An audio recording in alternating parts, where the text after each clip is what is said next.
everyone, and welcome back to Lucky Loaders 15, where I'll be giving you 6 of my best bets for tomorrow's horse race in action. Before I get into those selections and do my recap as well, I just want to make an announcement that there'll be no video on here for Sunday's racing. So there'll be no video tomorrow evening or Sunday morning. That's because I'm busy tomorrow evening and also as well in the morning, and I just won't have time to do a video. So apologies for that. There'll be no Twitter selections either. We'll just have a day off. We've been at it pretty much every day for the last 6 weeks. We've not missed a video. We've been hard at it since I think mid-May actually, when we started coming back on here because of the French racing, but we've not missed a day. We're just going to have a little break from Sunday, even though I know there's a lot of good racing at York and Newbury and at the Curragh, you know, some top action on this weekend, but just going to have a bit of a break. But we'll be back on for Monday's racing, and fingers crossed we can carry on our good form. And I speak about good form, it's been a terrific day for us today. We had 2 winners from 3 tips. It all started with our long shot tip at Beverley in the form of Warranty. Warranty was such a comfortable winner in the end, bolted up for Joe Fanning and Mark Johnston. And I always said that I thought the key to this horse was actually going to be stepping up in trip to 2 miles, you know, and off a mark of 57, it was kind of a bit of now or never, you know. If it really had any ability from its breeding, it should have suggested that it would have been better than a mark of 57 today. And fingers crossed, I was right there, you know, and it was all good. There was 12 to 1 pretty much for most of yesterday evening, and even if you got in this morning, you know, you still would have got a nice price about it. I think it won at 13 to 2 in the end, so hope some of you got on Warranty. We then had our NAP as well, which was a nice winner for us. Won in game style, just like his namesake, Ragnarsson, King Ragnar. Won just holding off Michael Bell's horse. It was a nice performance, I thought, in the end, considering he was carrying the joint top weight in the race, and he fought the race out really well, you know. And I think he probably won't have much more to come. He might still keep improving, you know. I think he'll be definitely a horse that's maybe a 90+ horse. Handicapper probably will put him up a few pounds for that, but he deserved a win. He'd been knocking on the door in some really competitive races, and I'm just glad that King Ragnar is now a winner this season. And then our next best was Isbellini in the Tapster Stakes at Haydock. Ran okay, but in the end just bumped into Trueshan and a Lignac, who boost the form line with Caravan of Hope from Foss Lass. And you got to think now that Caravan of Hope is definitely the best handicapped horse in the UK.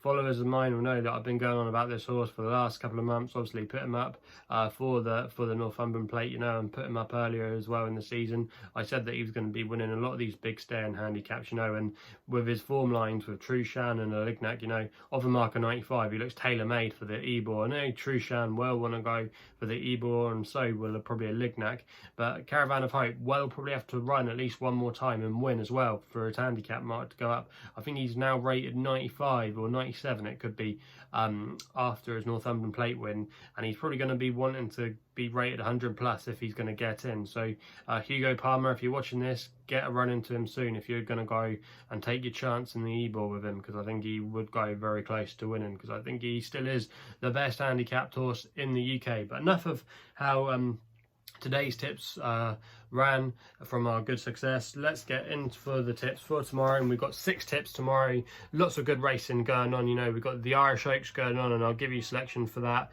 but there's some strong cards at York and Newbury too. And we're going to be starting with my long shot tomorrow. Some of you might actually be able to hear an ice cream van in the background whilst I'm making this video, but anyway, I don't have any ice cream. But yeah, we're going to start with my long shot, which runs in the 2:30 at York, the John Smith's Cup, and I'm going to take a chance here on Euchen Glen as my long shot. Currently 28 to 1 with 6 places on offer. I think 28 to 1 is an insult to this horse, you know. I think he should be more 14, 12 to 1, you know, because when you go back through his form a couple of years ago, he was improving a rate of knots, and he won this race back in 2018. He actually beat David Minussier's Thunder and Blue, who finished 3rd a couple of years ago behind Roaring Lion in the Jubmont. So he's always shown a high level of form, Euchen Glen, but unfortunately picked up an injury after that for Jim Goldie. I believe they did have plans or ambitions to maybe take a trip down under for the Melbourne Cup, but we didn't see him on a racecourse until earlier this year, when he finished 3rd at Doncaster behind Red Verdun and Kings of Vice. Now Red Verdun has taken that form onto another level by winning the Group 2 Prix Nil in France last weekend for Ed Dunlop, and that was a good race as well. There were some nice horses in that, so there was no fluke about it with Red Verdon. And I just think that this horse still retains his ability, and that definitely shows it. Now, he started off in that race off a mark of 107. He's been dropped now to a mark of 102, but I think this has been the plan ever since they got him back in training to have another crack at the John Smith's Cup. If you actually go and see his latest run, he ran all right, to be fair, for a long way, but he probably just suffered in the soft ground. He's a horse that has a little bit of form on soft ground, but he's best seen to effect on a sounder surface, and there's a lot in his favour tomorrow. He's only £3 higher than when he won this race 2 years ago, and Jim Goldie's horses are running a lot better now. They've had a couple of near misses, but they had a couple of winners the other day at Ayr. They've been running a lot better. They're coming into form, and Paul Mulrennan is booked for the ride, who's an informed jockey at the moment. I think he's operating around about 21% strike rate. He had about 16 winners or something I saw the other day in the last fortnight, so he's riding really well. He's going underneath the radar. And this horse likes to be prominent, up with the pace, and that running style often pays to suit at York. And I think at 28-1, this is an absolute ridiculous and ludicrous price. He should be 12, 14-1. I know a lot of people are going to fall for a lot of the sexy horses at the top of the market with your Curragh and your fifth positions, all these kind of horses who obviously do look like they could maybe improve. But Euchen Glen, you know, he's 28-1, a former winner of the race, still showing that he's got some class, still visibly handicapped in my opinion, good course record, conditions to suit, at 28-1. I think there's a lot to like about his chances tomorrow, and the market is definitely ignoring his chances, and I think he will be one of the massive gambles of the race tomorrow. I hope some of you will be backing him and forcing that price down, you know, because I just think at 12-1, that's a more fairer price, and at 28, he's far too big. So for me, he's going to be my long shot, and fingers crossed Euchen Glen can roll back the years and get another win in the John Smith's Cup at York. We then go with my NAP, which runs in the 305 at York, with a horse called Amoro for Paul Mulrennan again and Michael Dodds. Michael Dodds' team in great form. Again, they're operating at a similar strike rate, around about 20% strike rate. And this horse is currently 7-2 with bookmakers at the moment. Going to put it up as my NAP.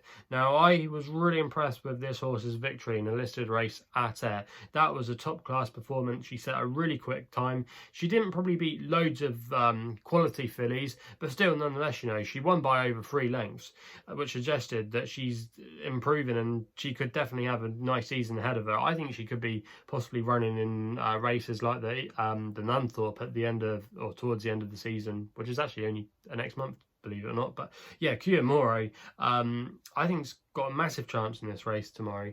Got a fantastic record at York as well. Won a couple of times over the course and distance last season. And it seems that Michael Dodds gets a sprinter in his yard every year that he's had. And when they get to this kind of age, he improves them leaps and bounds. You might remember last year, Dakota Gold was probably the sprinter that he improved. The year before, he had Mabs Cross, you know. So he seems to pick out one every year that he kind of goes through the pattern company ranks with. And this horse could definitely have a good chance at running a massive race in the Ebor later in the season. Obviously, would probably find it hard maybe against the likes of Batash and Art Power and maybe Oxted, you know. But the way she's improving, you could definitely see her running a big race if she turned up, and I think she's got outstanding chances tomorrow. I know Equilateral will be supported by a few people, but for me, Equilateral's a horse that normally tends to do better between his races, normally likes to have a break, you know, and I think the time to catch him is fresh, and I think that time is gone now. So for me, I would be definitely against him, and Amoro is the improving horse. Michael Dodds can improve this horse a lot further, in my opinion, and for me, I think if she replicates that run at Ayr, she's going to be hard to beat as well with the Fleas allowance, which I should have mentioned. So yeah, Amoro tomorrow. She will have to give away a Leicester penalty, I should have mentioned as well, but she gets some weight from the boys. She's improving. She likes York. Michael Dodds does well with these horses, and I just think she's got so much in her favour tomorrow. So for me, that's why she's going to be my NAP. We then go to Newbury with our next selection. Just an extra tip here: Vivid Diamond for Franny Norton and Mark Johnston. Mark Johnston's stable absolutely firing in the winners at the moment. Obviously, he had a nice winner for us today and also as well on Thursday, so they're going in great form. Now this horse, I think, is in a bit more of a calmer race tomorrow. Finished 4th against the boys last time out in a 4-runner race at Newmarket. That was a listed race, but she held her own, you know, and even though she did finish 4th for 4th, she wasn't too far beat. and she's going to be back against her own sex tomorrow. And if you actually go back through some of her form last season, it really stacks up well. She finished third in the Park Hill Stakes behind MBH, who was a really progressive horse for John Gosden last year, and that's probably the best bit of form in the race in my opinion. She won a listed race at Chester last year as well, and she's best seen, I think, on a sound surface. I think the long straight at Newbury will really help her, and a 6-1 in places at the moment. I think she's got a strong chance of going very well. I think there's a lot to like about her, and I think the course will suit, the conditions will suit, and I could just see her running style favouring this track. And for me, at 6-1, I think that's a disgrace, and I think she should be actually vying for favouritism in my opinion. So Vivid Diamond at 6-1, I think that's a big price there. We then go with my next best, which runs in the 4 o'clock at Newbury, going with Tinto here for Jason Watson and Amanda Parrott. This horse does not know how to stop improving, and you can currently back him at 12-1 at the moment, and I think that's a really good each way bet, so that's why he's going to be my next best. But this horse last time, he blew the start at Sandown, but he was the one that was finishing the quickest, you know, behind Ali and Liberty Beach. They're two very good sprinters, you know, who would definitely have solid chances if they lined up in this race. I know there's a few nice horses coming from the handicap ranks like Tinto. You've got some of your old favourites here as well, like the Tin Man, but Tinto, you know, I just think people are ignoring the fact how much he has improved. I think he improved like 20 odd pounds last year. I think he's more effective at 6 furlongs as well. A lot of his best performances, his career best performances, have come at 6 furlongs, and he won on debut as well over 6 furlongs at Newmarket. He beat Summergand in that race actually, and he beat I can't remember the other horse he beat, but he beat Summergand, and he was 40-1 that day, which suggests that because he's probably trained by Amanda Parrott, that's why he's always big prices. And I just think, like I said, this 6 furlong, the stiff 6 furlong, will really suit him at Newbury tomorrow, and he's got some really strong form lines. I can see him going very well if he can get away a lot better than he did last time at Sandown. I think he's a huge player in this race, and at 12-1, I think that represents a lot of good value in my opinion, and that's why I'm going to recommend an each way bet, and he's going to be my next best. We then go to the Curragh in the 6:15. Going to take a chance here with Gulliver for Gavin Ryan, claiming 5, and David O'Meara. Now David O'Meara's yarder, again, another one of those that are in form at the moment, and I like the booking of Gavin Ryan here, taking the £5 off. This horse has always been a solid yardstick in these big handicap races. Finished 4th last time out when staying on really strongly in the Wokingham behind Summergand. Summergand went on to boost that form by winning at Pontefract, and that was a good race, I thought, when he beat George Byrne. And I think Gulliver has still got a bit more mileage to come off his handicap mark, and the £5 claim of Gavin Ryan is going to really help him too. He's actually got some good course form because he finished 3rd behind Make a Challenge, who's trained by Dennis Hogan, and Make a Challenge has won a couple of group races already this year at the Curragh. So he's got a lot of form going back through last season, and he's got a good track record at the course. And 10-1 with 5 places is a mental price. I could definitely see him maybe not winning, but he could definitely finish your 2nd or 3rd. But at 10-1, I'm willing to take a chance, and sometimes from time to time he can win these big handicaps, you know, and I think this is a winnable race for him, and I think he should be vying for favouritism in this race in my opinion. So at 10-1, I know he does have an inexperienced jockey aboard, but I think with that £5 claim, that's really going to help his chances tomorrow, and that's why I have to put him up, and he's going to be one of my extra tips. We then go to my Irish Oaks. I'll just do a quick general preview here. I think this is a really poor renewal of the Irish Oaks in my opinion. There might be a couple of horses in here like my selection that might be able to keep on improving, but at the moment we haven't really got many strong candidates here that stand out, that like they're going to be a proper Group 1 filly, you would say. Probably Cayenne Pepper is the horse that you might think might be able to take that leap. She ran a good race behind Magical last time out on her seasonal reappearance, and Jessica Harrington's team have been going really well this season. I could see her going well, but an SD Mum, I'm not really keen. I'm not sure, even though yes, I'm not going to go on about it too much, but yeah, I think people just got a little bit carried away with the performance, even though I know she broke the track record, and I know that lots of people think she's the best thing since sliced bread. I like to see her do it again, in my opinion, against a better field. Then like I'll be saying she's the real deal, but I just literally think everything in that Epsom Oaks, they didn't run up to form, or they just really weren't that good. And maybe Esteman might go and prove me wrong tomorrow and destroy this field. Maybe then I might look a bit stupid, but I just think Esteman tomorrow I think she's the price she is because of where she finished last time out. She might be good enough to win this, you know. To be fair, she did finish second behind Frankly Darling in the Ribblesdale, you know. But I don't think Frankly Darling ran her race at all to Epsom and was disappointing. But yeah, they're the two market principles. But the one I think that could improve here is Snow for Aidan O'Brien. Now, I know Michael Hussey is booked for the ride, not the first string on jockey bookings, but you've got Shamey Heffernan and a couple of the other lads, as they say. They've had to go on quarantine and haven't been able to ride. But Michael Hussey is a capable operator on his day. And this Snow has been really progressive. I was really impressed by the way she won and dug deep last time out in the Group 3 Munster Oaks. Yes, the level of fillies weren't great, you know, but she was able to get from the front, dictate it, and she stayed on really strongly and found more. She's actually a full sister to Kew Gardens, and you think that she could probably get a little bit further and she could maybe still improve, you know, as Kew Gardens did with age. So I think Snow's got a lot to like about her, you know. She's improving. She won at the Curragh as well on her first appearance of the season, so we know she likes the track. If Michael Hussey gets up there, gets in a prominent position, you know, she might just be able to keep on finding and just put the field to bed. And I think at 6 to 1, that's a big price about her. I was surprised that maybe she wasn't more of about a 4 to 1 chance. I think that's the price that she should be. And at 6 to 1, I'd be willing to definitely take an each way bet there, because if she doesn't win, I think she'll definitely still make the frame.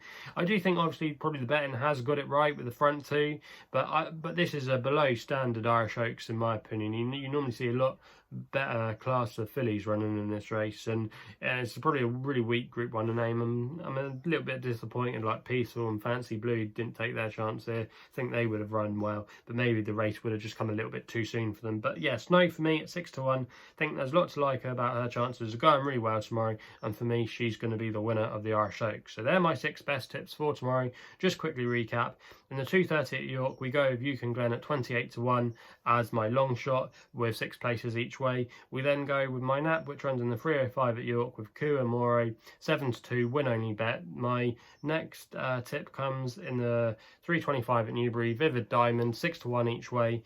That's an extra tip. We then go in the 4 o'clock at Newbury with Tinto in the Group 3 Hackwood Stakes. That is my next best, 12 to 1 each way. Gulliver in the 6:15 at the Curragh, 10 to 1 each way, 5 places. And then the 7:15 the Irish Oaks, going with Snow at 6 to 1 each way. So if you haven't done so already, please hit the subscribe button for more videos on my YouTube channel. You can also follow me on Twitter as well, where my handle is at LuckyLoader15. There's going to be no video on Sunday, just a quick reminder there.